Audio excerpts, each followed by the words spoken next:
La campanilla sobre la puerta tintineó con un sonido áspero y quebradizo que pareció hacer añicos el silencio helado de la tienda general, anunciando la presencia de Mai en una habitación que no esperaba visitas. Afuera el viento azotaba el cañón, arrastrando el polvo mordiente de un invierno de alta montaña. Pero dentro el aire estaba estancado, impregnado del olor a tabaco, curado a harina rancia y la lana húmeda de hombres que habían trabajado en la nieve. Mai se detuvo cerca del mostrador, con los dedos temblorosos, no solo por el frío persistente que se filtraba a través de la fina seda rosada de su kipau, sino por el hambre que la había vaciado desde dentro. Tenía 30 años, aunque las sombras bajo sus ojos la hacían parecer Mayo R, y cargaba un pesado saco de lona que se arrastraba contra las ásperas tablas del suelo. Todas las miradas en la habitación se volvieron hacia ella, algunas indiferentes, otras abiertamente hostiles. Pero Mai fijó la vista en la veta de la madera del mostrador, negándose a reconocer el repentino silencio que había caído sobre la partida de cartas en la esquina. Levantó el saco y lo colocó sobre el mostrador. El golpe sordo del metal contra la madera hizo que el señor Abernathy, el propietario, alzara la vista de su libro de cuentas con una mueca de impaciencia. Era un hombre que medía el valor en ganado y munición, y había dejado claro semanas atrás que no tenía ningún uso para una mujer que no pudiera fregar suelos o cocinar estofado. Mai desenrolló la lona lentamente, con las manos rojas y rígidas, revelando el tesoro que había protegido desde el día en que la fiebre se llevó a Chin. Había cinceles con mangos de fresno pulido, una sierra pesada con respaldo de latón, un cepillo de bloque con una hoja afilada hasta brillar como un espejo, y una barrena lo bastante grande como para anclar un barco. No eran herramientas oxidadas y sin filo como las que se encontraban en un granero común. Eran extensiones del alma de un maestro ebanista, herramientas que habían construido la mitad de los muebles del valle antes de que llegara la enfermedad. Abernathy empujó el cepillo con un dedo mugriento, dejando una mancha sobre el acero. «Ya te lo dije, chica», gruñó, sin molestarse en mirarla a los ojos. «No dirijo un museo. Aquí nadie necesita basura fina de ebanistería.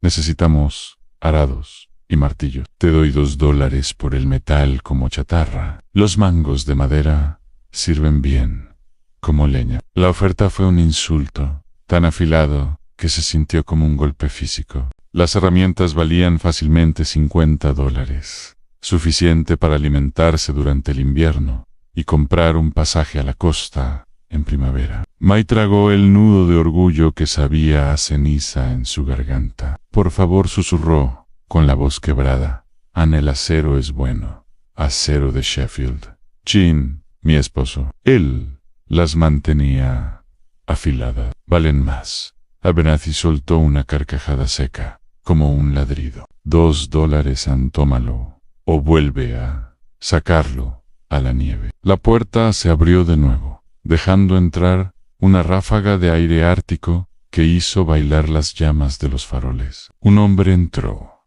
sacudiéndose la nieve de las botas pesadas. Era alto, llevaba un abrigo de piel de oveja que había visto tiempos mejores y un sombrero calado sobre unos ojos que recorrían la habitación con la precisión cansada de un depredador. La atmósfera cambió. Los jugadores de cartas se enderezaron, e incluso Abernathy corrigió su postura. Era Grant, un hombre cuyo nombre tenía peso en el territorio, dueño del rancho Doble Barra, situado en la garganta del valle, soportando lo peor de cada tormenta. No habló con los hombres. Caminó directo al mostrador, con la intención de pedir grano, pero sus ojos se detuvieron en el rollo de lona. Se quedó inmóvil, con la mano enguantada suspendida sobre el cepillo de bloque. Mai se apartó instintivamente, temiendo que lo empujara a un lado, pero Grant Se quitó el guante. Su mano estaba callosa,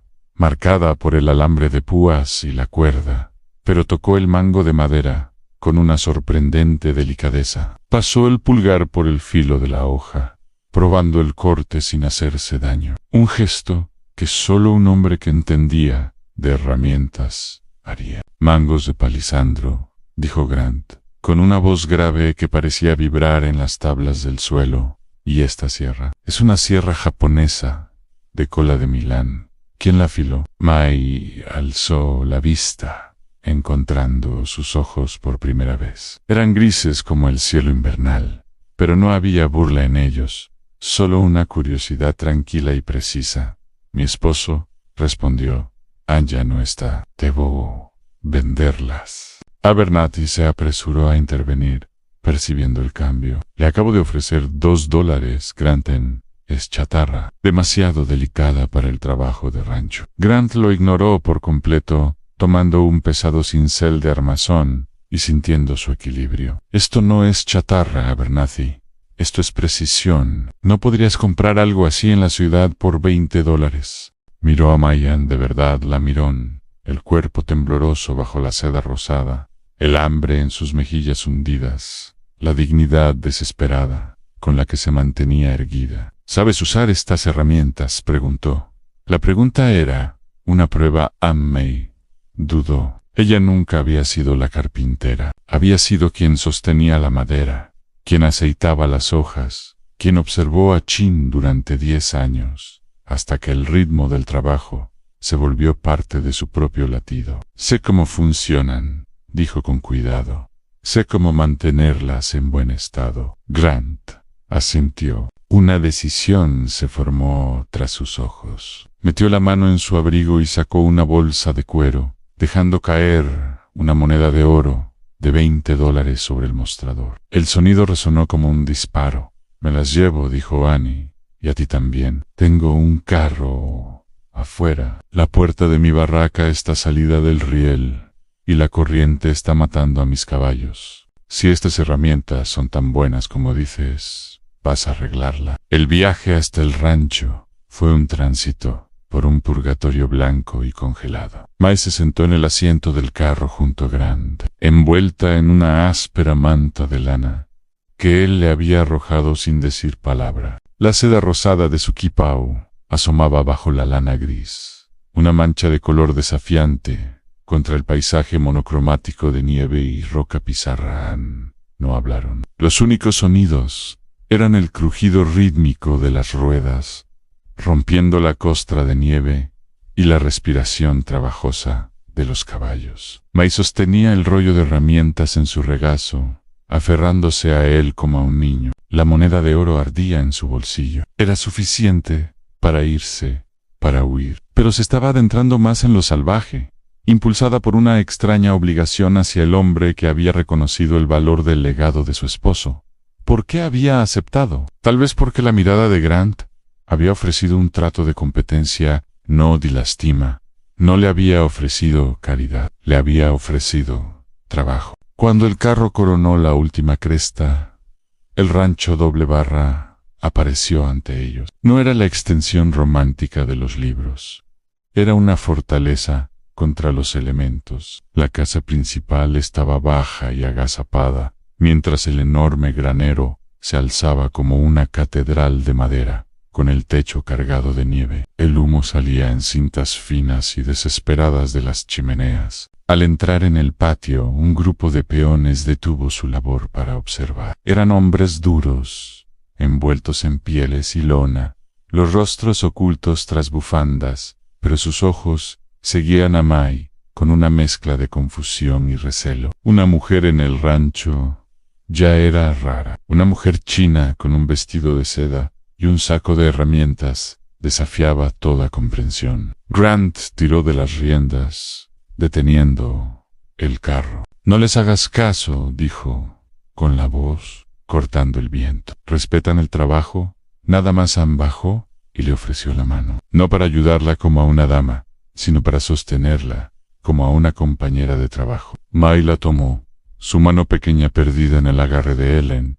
No la llevó a la casa, sino directamente al granero. La enorme puerta corrediza, hecha de pesados tablones de roble y refuerzos de hierro, conlleva a Torshira, completamente inútil. El viento aullaba a través del hueco, y dentro los caballos pateaban nerviosos en la corriente helada. El riel está doblado, dijo Grant, señalando la guía de hierro. El rodillo se rompió. Cada vez que intentamos forzarla, se atasca peor. El frío está quebrando el hierro, pero la madera también se está deformando. Necesito que la madera se rebaje para que el rodillo nuevo asiente bien.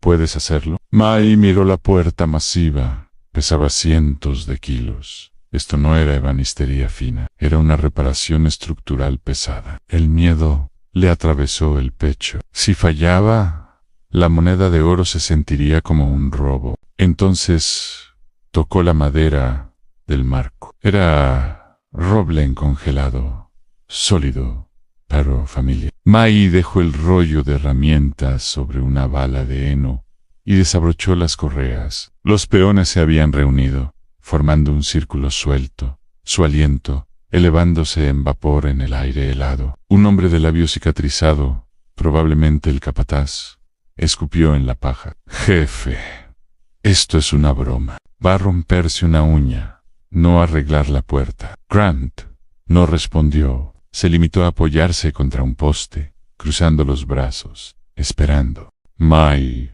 se quitó la manta.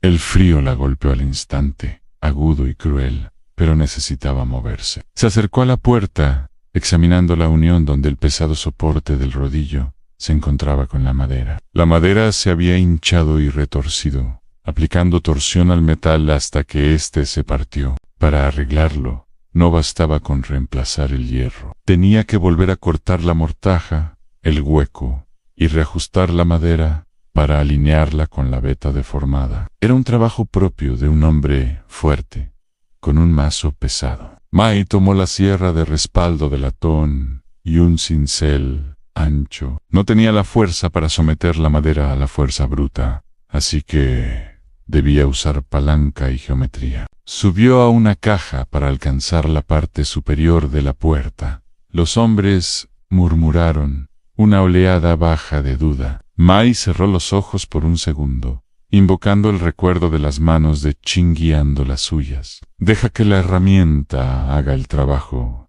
decía él. No luches contra la Betan, síguela. Apoyó la sierra contra la cresta saliente del roble deformado. El primer corte fue vacilante. La hoja patinó sobre la madera endurecida por el hielo. Una risita burlona se elevó desde el fondo del granero.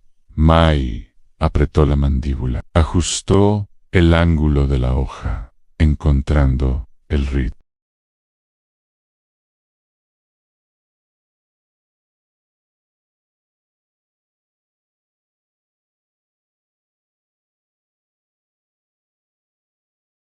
Trabajó con una concentración que borró el frío, las miradas de los hombres y su propio hambre. No estaba solo cortando madera, estaba tallando un espacio para sí misma en un mundo que quería aplastarla. La sierra cantaba, un ritmo agudo que silenció el granero. Cuando el corte fue lo bastante profundo, cambió al cincel.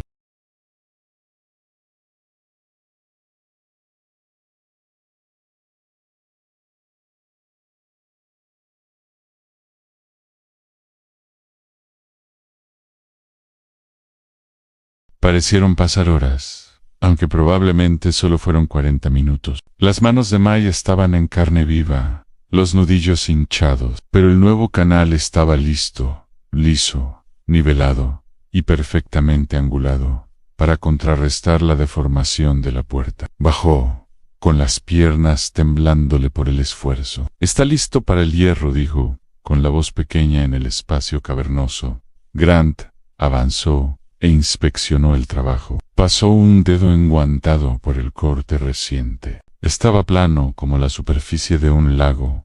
Miró al capataz. Trae el rodillo de repuesto. El capataz dudó, pero obedeció, trayendo la pesada rueda de hierro. Grant la levantó usando ambas manos y la encajó en el espacio que Mai había preparado. Se deslizó con un golpe sólido y satisfactorio, el metal asentando perfectamente contra la madera, sin holguras. No había balanceo. La geometría era perfecta. Grant la atornilló, la carraca chasqueando con fuerza en el silencio. Luego agarró el borde de la enorme puerta y tiró. Normalmente hacían falta 2 hombres para cerrarla. Con la nueva alineación, la puerta se deslizó por el riel, pesada pero suave, y se cerró de golpe, con un boom definitivo que cortó el aullido del viento. El silencio que siguió fue inmediato y cálido. La corriente había desaparecido. Los caballos se tranquilizaron. Los peones miraron la puerta y luego a la pequeña mujer de seda rosada, sus expresiones pasando de la burla a un respeto reacio y desconcertado. Grant se volvió hacia May. No sonrió, pero la tensión en sus hombros se había disipado. «Trabajo limpio», dijo. Era el mayor elogio que podía ofrecer. Metió la mano en el bolsillo, no para sacar dinero, esta vez, sino uno la ve. «Vi a la casa. Dile a la cocinera que te dé una comida caliente y un baño. No vas a dormir en el granero». Mai miró las herramientas y luego a él. «Debo limpiarlas primero», dijo. «La savia oxidará el acero». Grant la observó largo rato, comprendiendo que para ella las herramientas no eran simples instrumentos, sino la única familia que le quedaba. «Límpialas», aceptó con suavidad. «Luego, entra. Aquí tenemos más cosas rotas que solo una puerta». Mientras Mai limpiaba el serrín del cincel, comprendió que ya no estaba solo sobreviviendo. Acababa de construir el primer peldaño de una nueva vida. La cocina del rancho Doble Barra era un contraste absoluto con el crepúsculo azul y helado del exterior. Era un mundo de luz amarilla de faroles, del olor de la masa madre creciendo y del constante repiqueteo rítmico de la señora Gable, la cocinera, que se movía con la energía incansable de una mujer que había alimentado a hombres hambrientos durante 40 años. May estaba sentada en una esquina de la pesada mesa de pino, con las manos rodeando una taza de cerámica llena de café negro, dejando que el calor se filtrara en sus palmas. Grant se lanzó a la tormenta y, sin pedir permiso, May tomó su propio abrigo y lo siguió. Afuera, el mundo era un vórtice blanco y cegador. Las enormes aspas del molino giraban con una velocidad aterradora. La maquinaria chillaba mientras el metal se recalentaba. Si la torre colapsaba, perderían la fuente de agua para el ganado. Sería una sentencia de muerte para el rebaño. Grant ya estaba en la base, forcejeando con la palanca del freno de emergencia, una larga barra de hierro congelada, en posición abierta. Tiraba de ella con todo su peso,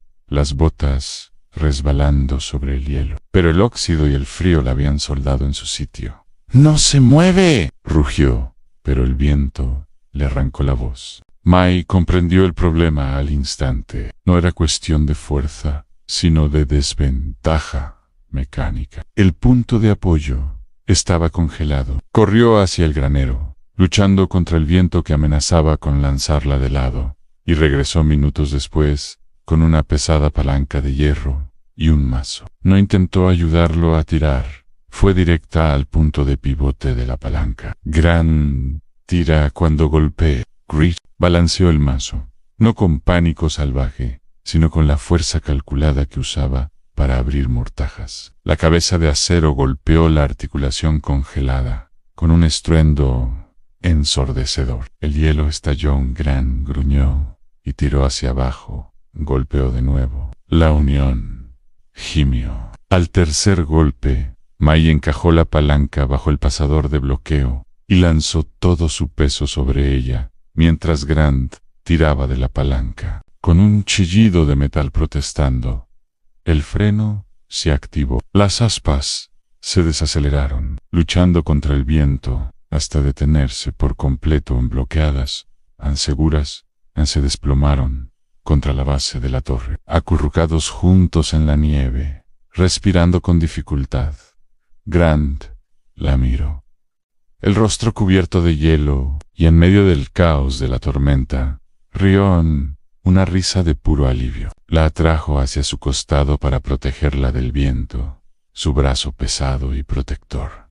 Por primera vez, Mai no se apartó. Se apoyó en la lana áspera de su abrigo, sintiendo el latido de su corazón contra el suyo, comprendiendo que la supervivencia era una tarea mejor compartida. Los días posteriores a la tormenta fueron tranquilos, un periodo de recuperación mientras el rancho se abría paso entre los ventisqueros. La descarga de adrenalina de la reparación del molino había cambiado algo fundamental entre ellos. Ya no eran patrón y empleada. Se había forjado una sociedad en el peligro de aquella noche. Una tarde, el fuego de la gran chimenea ardía abajo, proyectando sombras largas y danzantes sobre la alfombra. Grant estaba sentado en su sillón de cuero, limpiando un rifle. El olor del aceite de armas se mezclaba con el de los troncos de pino. Mai estaba sentada en el suelo, cerca del hogar, afilando sus cinceles con una piedra de agua y aceite. Grant dejó el rifle y la observó. «Nunca hablas de él», dijo, en voz baja. No era una acusación, solo una observación. La mano de Mai se detuvo sobre la piedra. No necesitó preguntar a quién se refería. «No hace falta», dijo, sin apartar la mirada de la hoja. «Él está en las herramientas. Cuando las uso, él está ahí. Cuando dejé de usarlas, fue entonces cuando murió, de verdad». Levantó la vista hacia Grant, con una expresión abierta y vulnerable que rara vez se permitía. «Venderlas habría sido rendirme. Tú me las devolviste». Grant se inclinó hacia adelante, apoyando los codos en las rodillas, el rostro iluminado por el fuego. Se le veía cansado, con las líneas alrededor de los ojos marcadas, pero su mirada era intensa. «No las compré por caridad, Maya, las compré porque vi a alguien que entendía el valor de las cosas. He pasado 10 años construyendo este lugar solo, pensando que si trabajaba lo suficiente, el silencio no importaría». Extendió la mano, dudando un instante, antes de cubrir suavemente los dedos de ella, deteniendo el movimiento de afilar. Su mano era grande, áspera y cálida. «Estaba equivocado. El silencio es lo más duro. Tú rompiste el silencio, Mai, y no con ruido sino con presencia». Mai giró la mano y entrelazó sus dedos con los de Ellen. Fue un gesto pequeño, aterrorizado y valiente a la vez. El fantasma de su esposo no se interpuso entre ellos. Al contrario, la competencia que él le había enseñado se convirtió en el puente hacia este nuevo hombre. «No voy a ir a la costa en primavera», susurró. «Lo sé», respondió Grant, rozándole la muñeca con el pulgar. «Ya estás en casa. La primavera llegó. No con flores, sino con barro». Un barro profundo y pegajoso que anunciaba el fin de la helada. El mundo se volvió marrón y verde, y el rancho estalló en actividad. Era tiempo de reparar Diperier Ternaros, de que la vida retomara su ritmo completo. Una tarde, Abernathy, el tendero del pueblo, subió con su carreta por el camino embarrado, observando las mejoras del rancho con un ceño escéptico. Había oído rumores sobre la mujer china que dirigía las reparaciones del doble barra y había venido con una propuesta que ocultaba su curiosidad. Encontró a Grant y a Mai junto al corral. Mai estaba midiendo madera para una nueva puerta, vestida con ropa de trabajo, un lápiz detrás de la oreja. Abernathy bajó de la carreta e ignoró a Mai para dirigirse a Grant. «Grant, me llega un cargamento de pino, madera verde, pero barata. Pensé que la necesitarías para el nuevo barracón. Puedo hacerte un buen precio si firmas ahora». Grant no respondió de inmediato. Se volvió hacia Mai. «¿Qué opinas, jefa?». El título fue dicho con humor seco, pero el respeto era real. Abernathy bufó preguntarle a ella. «Seguro que te construye un abanico Noan Baracon». Mai dio un paso al frente, el rostro sereno, sosteniendo la cinta métrica como un arma. «El pino verde se retuerce, dijo con voz clara y firme. Se ahueca al secarse. Si construimos ahora con eso, en otoño, las paredes tendrán huecos por donde pasarán las ratas. Necesitamos madera secada en horno o esperar a que el cedro se estacione. Miró a Abernathy directamente a los ojos. La madera barata sale cara, señor Abernathy. Venda ese pino a alguien que no lo sepa. Nosotros nos quedamos con el cedro. Abernathy abrió la boca para discutir, buscando el apoyo de Grant. Pero Grant estaba recostado en la cerca, con una expresión de profunda satisfacción. Ya oyó a la señora, dijo con calma. Ella dirige la obra si dais cedro, compramos cedro. Y si vuelve a faltar al respeto a su criterio, puede dar la vuelta con esa carreta y no regresar. Abernathy se puso rojo, murmuró algo entre dientes y asintió. El cambio de poder fue absoluto. Cuando la carreta se alejó traqueteando, Grant miró a May. Jefa, bromeó ella, arqueando una ceja. Bueno, sonrió Grant, una sonrisa rara y completa que le arrugó los ojos.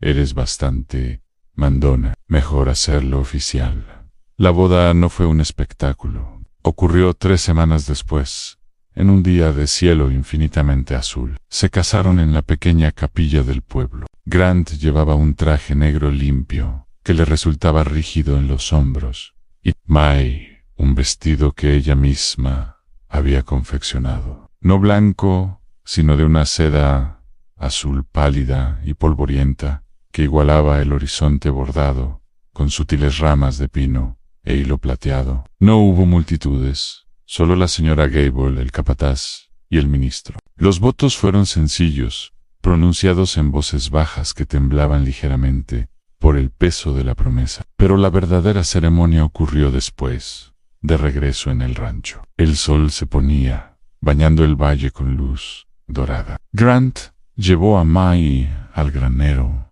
no a la nave principal, sino a un pequeño anexo que había estado construyendo en secreto durante meses. Corrió la puerta. Dentro olía a serrín fresco y a posibilidad. Había un banco de trabajo, enorme y sólido, hecho de roble macizo, con una prensa de acero alemán. Las paredes estaban cubiertas de estantes, vacíos y esperando. Grant caminó hasta el rincón donde yacía el saco de lona. De Mayan lo tomó y lo colocó sobre el banco. No puedo devolverte el pasado, dijo Grant, con la voz espesa de emoción. Y no puedo prometer que los inviernos no serán duros. Pero puedo prometerte un lugar donde construir lo que quieras. May pasó la mano por la superficie lisa del banco. Era la mejor pieza de mobiliario de todo el rancho. Abrió el rollo de lona y sacó la sierra de respaldo de latón, los cinceles, el cepillo. Los fue colocando uno a uno en los estantes,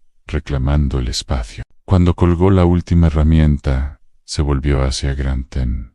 No dijo gracias. En su lugar, dio un paso adelante, apoyó las manos en su pecho y, poniéndose de puntillas, lo besó. Un beso que sabía a esperanza y al lento y prolongado deshielo de la primavera. Tenemos trabajo que hacer, susurró contra sus labios. Grant la rodeó con los brazos, estrechándola contra la noche que llegaba. Sí, dijo, lo tenemos. Y afuera, el viento siguió soplando por el valle.